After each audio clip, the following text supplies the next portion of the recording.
Hey, what's up guys, and welcome to a brand new tutorial. Today we're going to be recreating the sound of Ummet Ozcan Smash. It's going to be a very quick one since we've learned these techniques in the past episodes for the show tech, we like to party lead, and also the Ummet Ozcan raise your hand. So this is how it's going to sound like. And it's a very similar sound to the Showtek and Ummet Ozcan, stuff. And I feel like Ummet Ozcan needs to get original because he just fucking jacked Showtek sound from bad.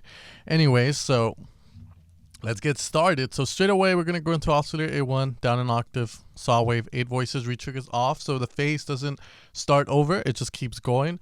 Our detunement is set to 4.52, and our stereo's at 10. No panning, and the retrig's off. So next we're going to go into amp envelope A, where we're going to put a decay, sustain all the way up, and a release at 2.01.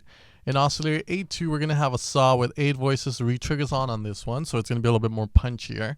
It's going to be down an octave, it's full volume and not detuned at all. Next we go to filter A, where we're going to be having a bandpass filter, which is pretty much a filter that emphasizes on one frequency. So our cutoff is set to 360.14 hertz with a resonance at 3.14. Our drive is set to 2.24. So as soon as you boost the drive, instead of boosting volume, what's going to happen is your bandpass is going to open up a little bit more to allow more frequencies through. So the emphasis of the frequency is going to get a little bit bigger. So we're going to put that at 12 dB, which is going to cover less as well. Now our filter control is set to, the cutoff is to 56.56 hertz, resonance at 3.67, a little bit of key track, and warm drive is on, and our filter control pretty much just controls all the filters. So it's like a master filter knob just to control these. So once we're done with this part, we're going to part B, where we're going to have some white noise with 8 voices. Our volume set to 0.24 and detunement at 4.62. And pretty much what's going on here is we're just playing white noise to cover a higher frequency. In essence, what's going to happen is the sound's going to sound a lot more whiter. Now we're going to amp envelope B, where it's a little bit different from part A, but the reason for this is because we have white noise here. And we're blowing sustain down because this is going to be a layer for the sound. So the main portion of the sound is going to be this part, but part B is going to pretty much reinforce it. So if you guys know, a lot of my sounds are always like that, where you really don't even need to layer them that much. Like you probably layer 2 or more, because I like to make my sounds be as perfect as possible from the get-go. So in oscillator B2, we have this down an octave, saw 8 voices, detunement at 5.62.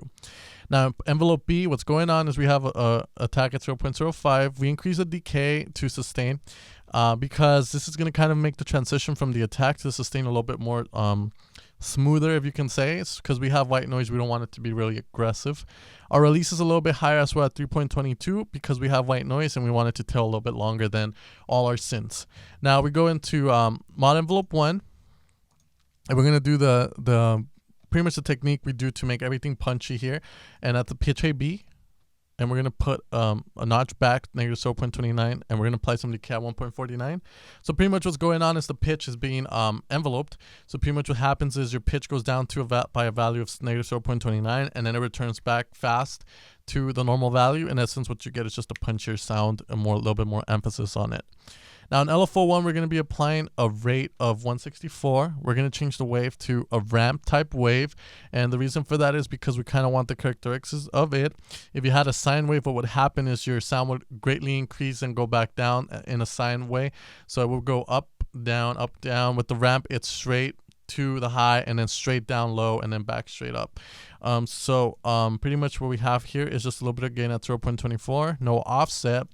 Our black knob is going to be turned at 0.19, and this is only going to be routed to part A. So it's pitch A, and this is a technique that a lot of people use as well. It's used almost in all genres, mainly trance, but I've been seeing it done a lot more often in progressive house leads as well. Way to steal everything, big room and progressive house from trance. But pretty much what the technique is pretty much you alter the pitch of part A or one lead, and then you pretty much layer it with another similar sound, which is our oscillator B2 here, which is a saw with 8 voices that isn't being altered by an LFO to the pitch, and what you get is just a very, very, very, very nice sounding lead. So if you guys don't know about that technique, make sure to try it, and it's very awesome technique.